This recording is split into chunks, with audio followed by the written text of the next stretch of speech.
em Brasília, 21 horas. Obrigado a todos pela presença.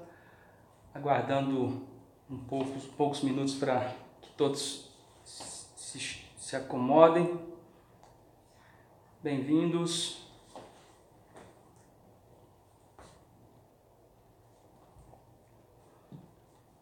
Bom, pessoal, primeira live de conteúdo que eu me proponho a fazer. Na verdade, esse é ainda um projeto piloto, ainda não é no local que eu gostaria que fosse, ainda um pouco de improvisação aqui.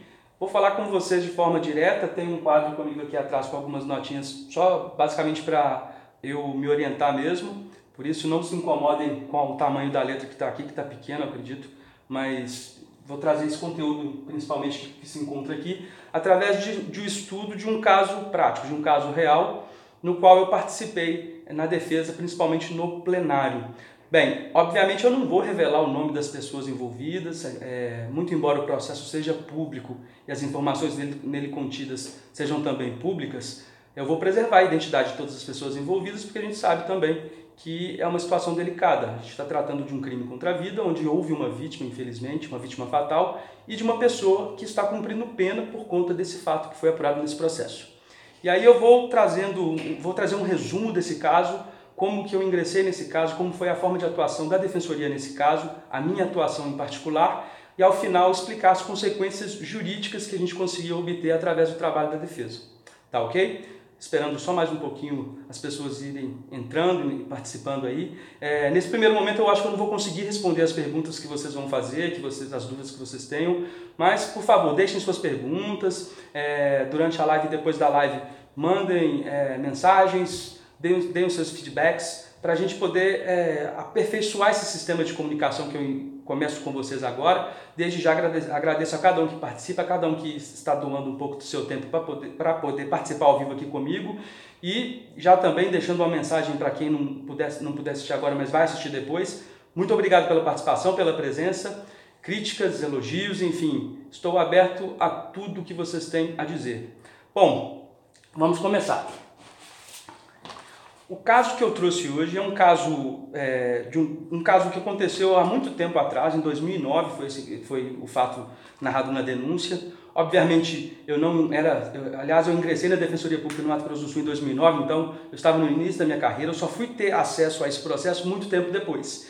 Em 2009, no dia 13 de agosto de 2009, no período noturno, o autor desse processo, o denunciado desse processo, ele teria matado com 3 tiros, com 3 disparos de arma de fogo, a vítima. E, segundo a polícia apurou, no momento do fato, não houve uma testemunha presencial do fato, houve apenas oitivas de elementos indiciários que poderiam apontar a autoria delitiva em desfavor do réu, porque o réu já tinha tido um desentendimento anterior com essa vítima. Entretanto, até para surpresa de todos, 7 dias depois do fato, o réu vai até a delegacia com um advogado e lá ele narra o que teria acontecido. Ele confessa a autoria do delito, ele diz que foi ele o autor dos 3 disparos de arma de fogo, mas justifica a sua conduta. Ele alega que agiu em legítima defesa. Então foi colhido o interrogatório dele, até naquele momento o inquérito não apontava ele diretamente como autor do fato, havia indícios de autoria, mas indícios ainda muito frágeis, só que 7 dias depois ele se apresenta na delegacia de polícia, a autoridade policial, juntamente com um advogado e acaba confessando a prática delitiva, mas como uma justificação ele diz que agiu em legítima defesa. Interessante que a autoridade policial foi bem diligente. Quando ele se apresenta 7 dias depois, ele afirma que teve uma luta corporal com a vítima, que apresentava lesões que comprovavam essa luta corporal. A autoridade policial então determinou que ele fizesse um exame de corpo de delito que constatou que efetivamente ele sofrera lesões recentes, em época recente. Lesões corporais de natureza leve, porém recentes e que poderiam então confirmar a tese que ele afirmou perante a autoridade policial de que houve uma luta corporal com a vítima. Entretanto, no decorrer do inquérito policial, a autoridade policial não se convenceu da ocorrência da excludente de ilicitude e acaba indiciando ele como praticante de um homicídio duplamente qualificado. Qualificado pelo motivo torpe, tendo em vista que a motivação estaria ligada a um desentendimento anterior que ele teria com a vítima, e pelo recurso que dificultou a defesa da vítima. Basicamente, pela diferença, diferença de força física empregada no fato. Ou seja, o réu portava uma arma de fogo, na verdade ele disse que desarmou a vítima, mas a autoridade policial entendeu que ele portava uma arma de fogo e que a vítima estava desarmada, que portanto haveria uma superioridade de forças ali naquele caso que justificava o recurso que disputou a defesa da vítima. O Ministério Público então concorda com a opinião da autoridade policial e ele próprio traduz a sua opinião através de uma denúncia em que narra também a ocorrência de um crime de homicídio duplamente qualificado. Como ele se apresentou uma semana depois do fato e não havia pedido de prisão preventiva contra ele, ele se manteve livre ao longo do processo. Ele foi citado e constituiu o advogado. O advogado então apresenta uma defesa. Nessa defesa preliminar, nessa resposta à acusação, ele alega já também de antemão a ocorrência da legítima defesa. Porém, no decorrer da instrução, as testemunhas que foram arroladas, todas elas arroladas pela acusação, a defesa não trouxe nenhuma testemunha inédita, portanto, a acusação e defesa arrolaram as mesmas testemunhas. Essas testemunhas eram testemunhas referenciais que sabiam da existência de uma desavença entre as partes, que sabiam que eles tiveram um desentendimento anterior, porém nada sabiam a respeito do fato, das circunstâncias de fato em que se deu a prática do fato, em que se deu a morte da vítima.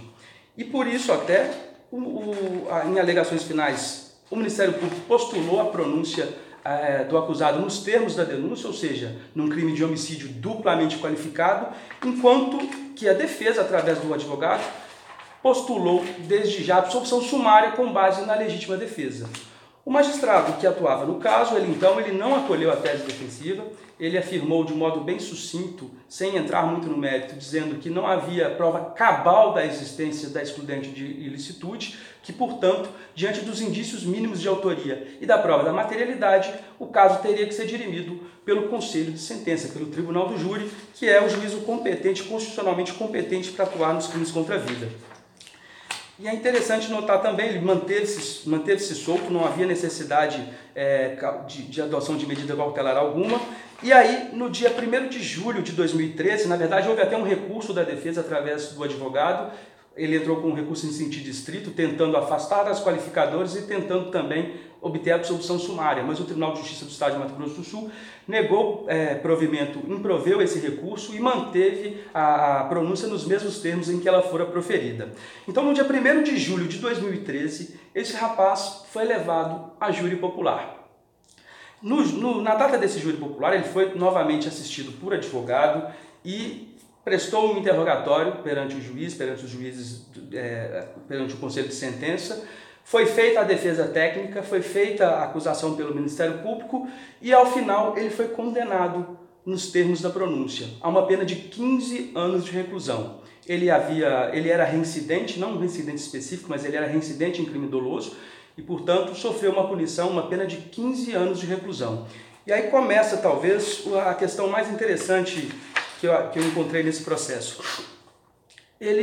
Logo após o término do plenário do Tribunal do Júri, o advogado abandona o caso.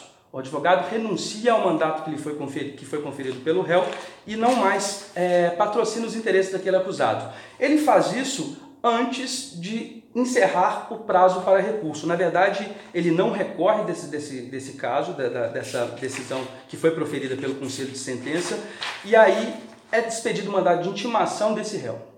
E aí ocorre um caso talvez sui generis.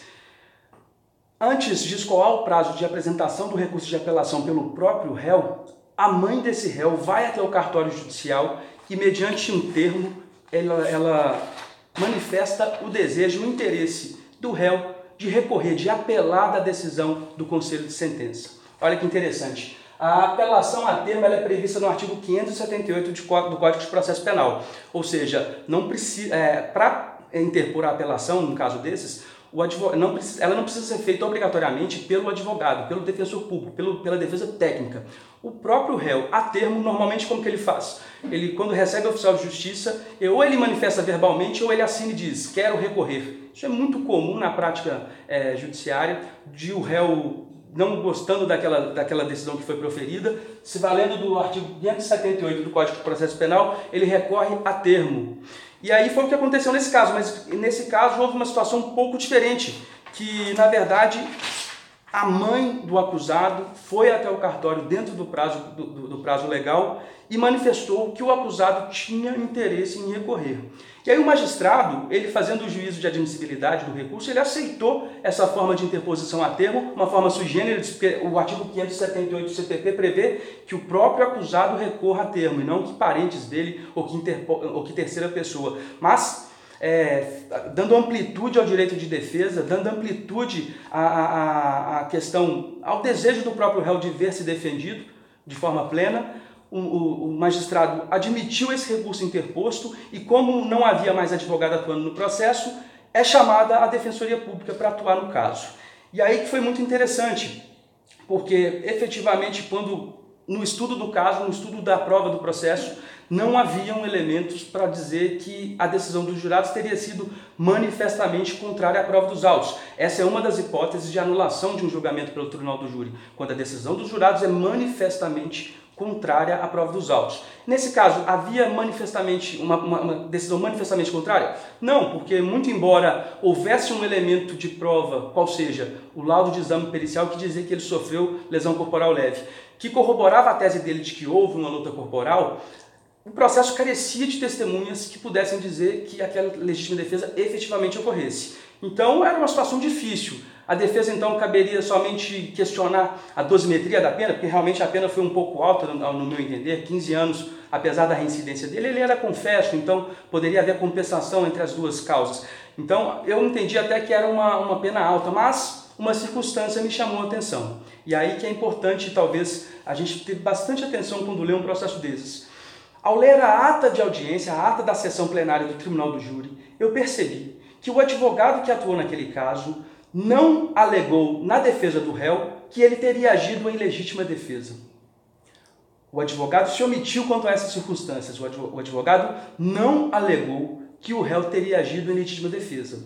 E relendo novamente o processo, eu percebi que em todos os momentos em que ele foi ouvido, inclusive na sessão plenária, ele sempre sustentou a legítima defesa. Ele sempre sustentou que sua conduta estava amparada pela legítima defesa. Ora, por que então o advogado não sustentou essa tese? Somente sustentou a exclusão das qualificadoras? Somente sustentou a incidência da causa de diminuição de pena prevista no parágrafo 1º do artigo 121? E aí a ideia foi a seguinte: esse réu, na verdade, ele foi indefeso. A autodefesa, que talvez seja o principal aspecto do interrogatório, talvez seja o principal aspecto do direito de presença do réu, ela foi totalmente afastada pelo advogado, pela defesa técnica, foi descredenciada, foi desmerecida pela defesa técnica, de modo que não foi oportunizado aos jurados conhecer desse pedido que o réu fez, que era da legítima defesa. E essa era uma tese difícil, talvez, porque com o advento da alteração legislativa, que incluiu o quesito absolutório, independentemente de teses defensivas absolutórias, o Ministério Público até falou isso no recurso, falou, olha, não houve prejuízo a esse réu, porque na verdade foi quesitado aos jurados o quesito genérico da absolvição. Entretanto, a defesa manteve-se firme nessa sustentação de que, apesar de haver o quesito genérico da absolvição, os jurados, por leigo que são, eles não teriam como saber que naquele quesito eles votariam a questão da legítima defesa. Portanto, essa questão foi levada ao tribunal e o Tribunal de Justiça do Estado de Mato Grosso do Sul entendeu que houve sim deficiência de defesa. No caso, fazendo menção à súmula número 523 do STF, que fala a nulidade absoluta, ela carece de demonstração, ela anula o processo. A deficiência de defesa é necessária a prova concreta do prejuízo. O Tribunal de Justiça entendeu que naquele caso houve sim prejuízo concreto em desfavor do réu, pois os jurados não teriam como aquilatar esse tipo, apesar do quesito absolutório genérico, eles não teriam como que aderir a uma tese de defesa que não fora sequer mencionada em plenário. E por unanimidade, o Tribunal de Justiça de Mato Grosso do Sul reconheceu essa preliminar e anulou esse julgamento. A partir daí, o julgamento foi remarcado e aí, novamente, ele foi levado ao Tribunal do Júri, quando, então, eu realizei a defesa plenária desse réu.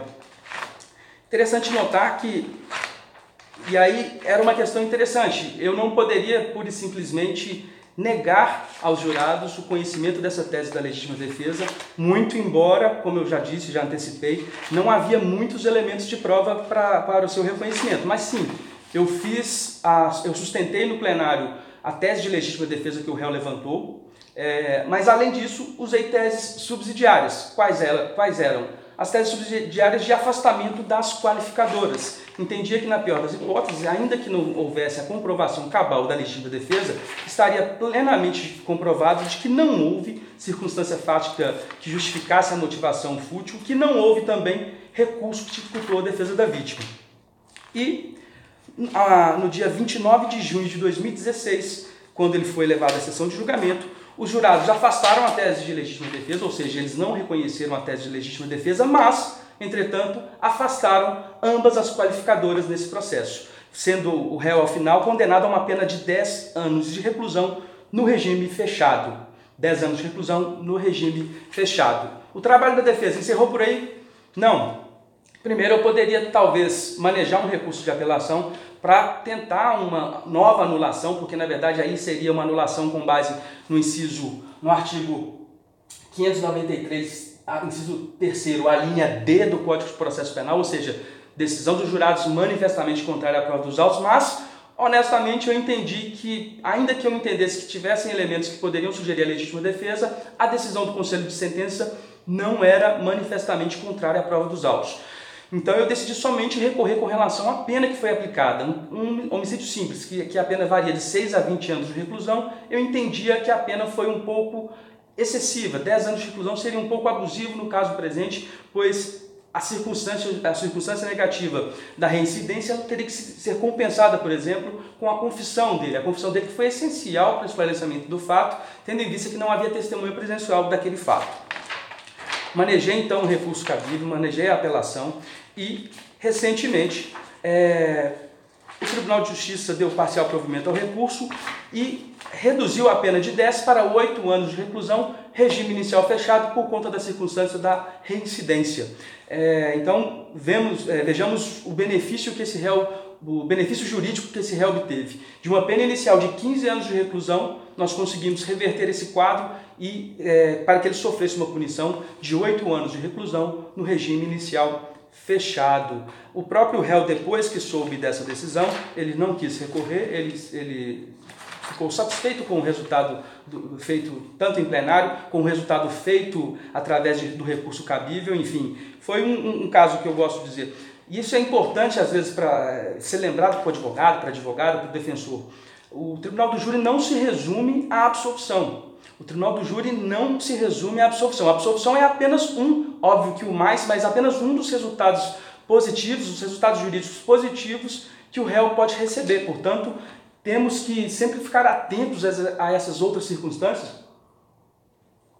Perceber, por exemplo, que às vezes é mais simples, talvez, ou menos complexo, seria dizer, anular um júri por decisão manifestamente contrária à prova dos autos por conta de uma qualificadora do que propriamente por conta de uma absolvição, de uma tese absolutória.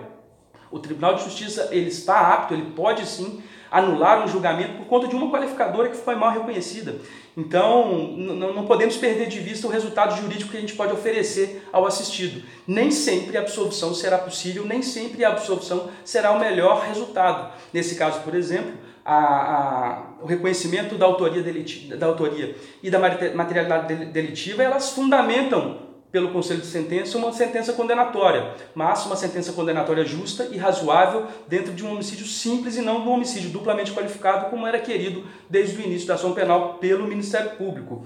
O Ministério Público não recorreu dessa decisão, ela já transitou em julgado e agora o acusado ele já iniciou o cumprimento dessa pena no regime de pena determinado, que foi o regime fechado, porém irá se submeter a um prazo de 1/6 de cumprimento de pena e não de 3/5, como seria caso ele fosse condenado no homicídio qualificado. Então percebam a vantagem jurídica que a gente conseguiu, a posição jurídica de vantagem que a gente conseguiu através dessa análise. Bom, agora fazendo uma análise técnica do que aconteceu nesse processo, não é algo tão certo. Eu tenho, por exemplo, em mãos um habeas corpus 105.391 do estado de Santa Catarina, que a primeira turma do Supremo Tribunal Federal julgou, e é um caso quase igual, quase idêntico ao que eu narrei para vocês aqui, em que houve uma defesa em plenário do Tribunal do Júri em que o defensor, que na verdade o advogado, não sustentou uma determinada tese. E aí essa questão foi levada para o Tribunal de Justiça sobre o argumento de deficiência de defesa, de ausência de defesa, e aí o Supremo Tribunal Federal, nesse caso, ele entendeu que não havia uma deficiência de defesa, só que o aspecto interessante dessa decisão é que o mesmo advogado que deixou de formular a tese de legítima defesa em plenário sustentou, através de recurso, a anulação do julgamento, ou seja, o venire contra factum próprio. Ele estava usando querendo usar em seu favor a sua própria torpeza, a sua própria omissão. Nesses casos, é óbvio que o Supremo Tribunal Federal, ou que o juiz, ou que o próprio Tribunal de Justiça não iria reconhecer essa nulidade, porque essa nulidade quem deu causa foi o próprio advogado, foi a própria defesa técnica. Então, poderia ter sido até um subterfúgio dele para tentar anular o caso. Então, o Supremo Tribunal Federal entendeu que nesse caso não houve deficiência de defesa e, na verdade, houve sim uma má utilização da defesa em plenário pela defesa técnica. Outra questão interessante, o artigo 497, inciso 5 do CPP, ele fala ausência de defesa. Na verdade, vou ler aqui para vocês, só com relação a essa especificidade, 497, inciso 5. São atribuições do juiz-presidente do Tribunal do Júri, além de outras expressamente referidas nesse Código. Nomear defensor ao acusado, quando considerá-lo indefeso, podendo, neste caso, dissolver o conselho de sentença e designar novo dia para o julgamento, com a nomeação ou constituição de novo defensor.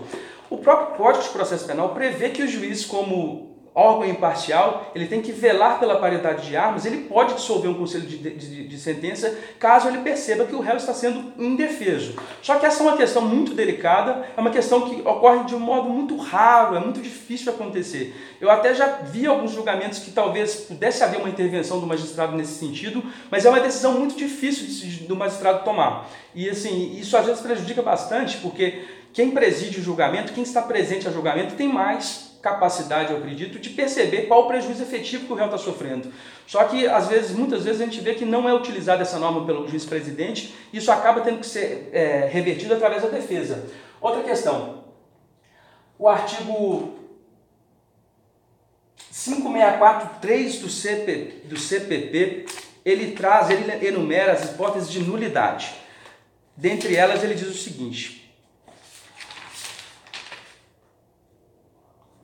a nulidade ocorrerá nos seguintes casos: por falta das fórmulas ou dos termos seguintes. Inciso L. Falta de a acusação e a defesa na sessão de julgamento. É interessante esse inciso, ele é bem singelo, ou seja, haverá nulidade quando houver a falta de acusação e a falta de defesa. O que é a nulidade? Aqui que o Código de Processo Penal está se referindo? A presença física do promotor, a presença física do defensor, do advogado? Não, na verdade não é basicamente a presença física, não basta haver um espantalho dentro do plenário e fazer uma defesa muito singela. Às vezes o STJ não teve uma defesa que foram 5 minutos de plenário, que o STJ reconheceu a nulidade. Quando o Código de Processo Penal fala dessa nulidade, ele diz respeito à ausência de defesa oral mesmo, aquela defesa efetiva que é praticada no plenário do Tribunal do Júri. Então, nesses casos é possível o reconhecimento da nulidade. Infelizmente, a gente tem notado que os tribunais têm adotado uma posição restritiva no que diz respeito à nulidade. Há que haver uma comprovação muito contundente do prejuízo. Nesse caso do plenário do Tribunal do Júri, veja que foi somente através do registro na ata que eu suscitei essa nulidade. Talvez melhor seria se houvesse o registro integral da fala, dos debates das partes, para que o tribunal, para que os desembargadores pudessem avaliar com maior precisão se houve sim uma boa defesa, se houve sim uma defesa efetiva na atuação do caso. Pois bem, outra questão interessante, até com relação à apelação, para interpor a apelação, a interposição, quando ela é feita a termo, ela é uma interposição muito informal. O réu escreve por vezes, quero recorrer, ele escreve errado, ele escreve recorro, escreve a palavra errada, e o juiz admite esse recurso e pede para a defesa técnica arrazoar o recurso. E quando é a defesa técnica não, ela tem que indicar, melhor dizendo, ela teria que indicar qual a justificativa legal que está inserida o seu recurso, o seu fundamento recursal. Entretanto, o próprio STJ está mitigando essa situação e permitindo que recursos sejam conhecidos, ainda que a defesa técnica não apresente de plano qual a justificativa legal do seu recurso, mas não corra esse risco. quando você recorrer, quando você apelar de uma sentença, de uma decisão proferida pelo plenário do Tribunal do Júri, lembre-se sempre de verificar, de colocar no termo, de colocar na petição, melhor dizendo, artigo 593, inciso 3 e uma daquelas alíneas que ali estão. Vamos a elas. 593. Caberá apelação no prazo de 5 dias das decisões do Tribunal do Júri quando, letra A, ocorrer nulidade posterior à pronúncia. Lembrando que a nulidade ela é posterior à pronúncia. Toda nulidade que ocorrer antes da pronúncia, com a pronúncia ela está preclusa. Se você não recorrer em sentido estrito dessa nulidade, você perde a oportunidade recursal. Você estará precluso dessa situação. Então, a linha A, ocorrer nulidade posterior à pronúncia, logo, situações que configurem nulidade depois da pronúncia. A linha B, for a sentença do juiz-presidente contrária à lei expressa ou à decisão dos jurados. É engraçado, é difícil às vezes perceber esse tipo de decisão. Eu já tive um caso em que o magistrado, não sei se por engano, ele acabou reconhecendo uma qualificadora que na verdade o Conselho de Sentença não havia reconhecido. Isso acontece muito também quando o termo de votação, às vezes o termo de quesitação, ele apresenta um resultado diverso do que aquele proclamado pelo juiz na sentença. Já vi algumas vezes isso também ocorrer, já vi julgamentos serem anulados por conta dessa divergência. Então, muita atenção no que vai escrito no termo de votação dos quesitos, porque a diferença entre o que está no quesito, no termo de quesito, de quesitação, e o que foi proclamado pelo juiz-presidente, poderá ensejar a nulidade do julgamento. Letra C, a linha C. Houver erro ou injustiça no tocante à aplicação da pena ou da medida de segurança. Foi um dos fundamentos do recurso que eu interpus, principalmente, melhor dizendo, do segundo recurso de apelação. Eu questionei a sentença que foi aplicada com uma pena de 10 anos, consegui a redução para 8 anos. 2 anos de redução é sucesso? Claro que é. Eu percebo que para os acusados, ainda mais a gente viu hoje o grave incidente que ocorreu no Pará, com cadeias superlotadas, com a morte de detentos, enfim, um dia na prisão, para quem está lá dentro, são 10 dias, são 100 dias, são vários dias, porque efetivamente o sistema carcerário brasileiro está falido, infelizmente, as penas que são impostas aos réus são muito graves. Apesar, às vezes a gente acha pouco o quanto de pena, 6 anos por um crime de homicídio simples, talvez seja pouco mesmo, mas considerando as condições do sistema, será que está sendo tão pouco mesmo? Enfim, então sempre recorra para tentar reduzir a pena que vai ser imposta ao acusado. E a linha D, que é a fonte que se busca normalmente para anular os julgamentos, for a decisão dos jurados manifestamente contrária à prova dos autos. Lembrando que o Tribunal do Júri, aquela sessão plenária, o caso só pode ser anulado uma vez por essa linha. Só pode haver anulação com base nessa linha D por uma única vez. Na segunda oportunidade, ainda que a decisão seja manifestamente contrária à prova dos autos, o veredito será mantido, a soberania dos vereditos será agasalhada pelo manto da coisa julgada. Pois bem, seguindo também uma questão interessante, lembrando a questão da ausência de defesa e deficiência de defesa, a única hipótese dentro do processo penal que a ausência de defesa não gera nulidade, ela está presente no rito do Tribunal do Júri. Quando que é? Na apresentação de alegações finais. O STF já entendeu, é pacífico no STF, é pacífico no STJ, que por ocasião da apresentação de alegações finais, não há nulidade quando o advogado, quando a defesa técnica não apresenta alegações finais. Tendo em vista que, na verdade, o juiz natural da causa são os jurados, é o Conselho de Sentença e é para ele que tem que ser dirigida a defesa de mérito, as teses de defesa. Então, que, portanto, não haveria prejuízo algum a não apresentação de defesa nesse momento. Então, é a única hipótese em que a ausência de defesa e não deficiência. A ausência de defesa não gera nulidade alguma dentro do Código de Processo Penal. Bem, basicamente eram essas as informações que eu queria trazer nessa primeira live de hoje. É uma live mais curta, mas com um objeto mais restrito, principalmente no que diz respeito à questão de anulação de julgamento, formas de anular julgamento. Então, muita atenção à leitura da ata de julgamento, da ata da sessão de julgamento, pois ali tem que constar, primeiro, ali tem que constar todas as circunstâncias que podem gerar uma nulidade. Se você não consta, se você não pede ao magistrado que conste na ata a ocorrência da nulidade, você perde a oportunidade processual de depois tentar anular o julgamento ou tentar algum resultado jurídico positivo para o seu cliente. Então, Muita atenção com a ata de julgamento, muita atenção com o termo de requisitação para que não haja contradição entre as respostas, muita atenção à defesa técnica, melhor dizendo, à autodefesa do seu acusado. Muitas vezes pode até ser uma estratégia de defesa você desacreditar, mas não por completo, o que o seu assistido fala, mas você tem que ter sempre em mente que se você for por essa linha de desacreditar o que o seu réu fala, possivelmente você poderá estar deixando ele indefeso e gerar uma nulidade que outro advogado ou outro defensor poderá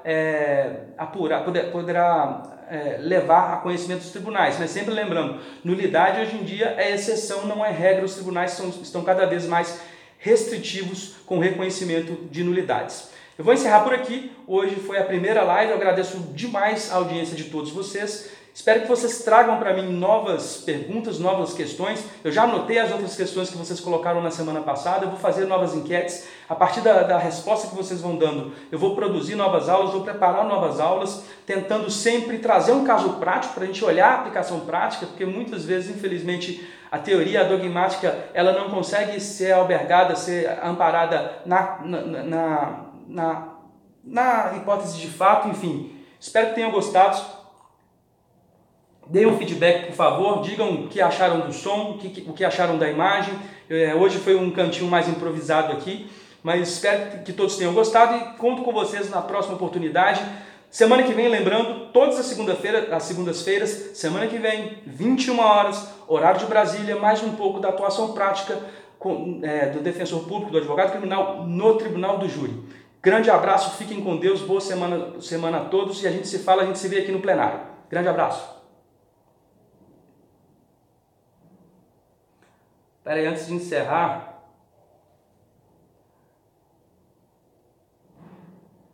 vou chamar vou conceder a palavra para o Ministério Público. Eu vi que o Dr. Douglas fez uma solicitação aqui e vou conceder a palavra para ele.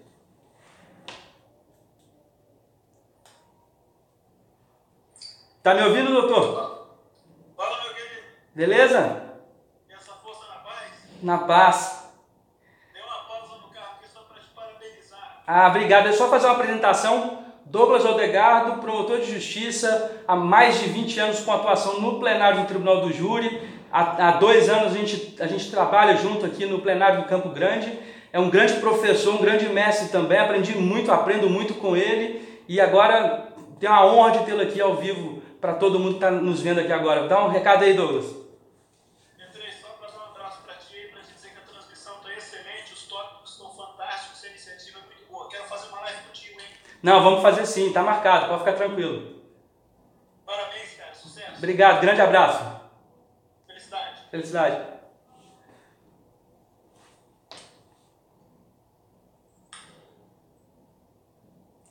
Bom, pessoal, deixa eu ver se tem mais alguém querendo falar aqui. Alguém quer fazer algum comentário? Alguém quer entrar ao vivo para falar alguma coisa? Bom, então é isso. Por hoje é só. Obrigado, Douglas, pela participação. Fico lisonjeado pelo elogio. Obrigado a todo mundo pela participação. A gente vê segunda-feira que vem. Até mais.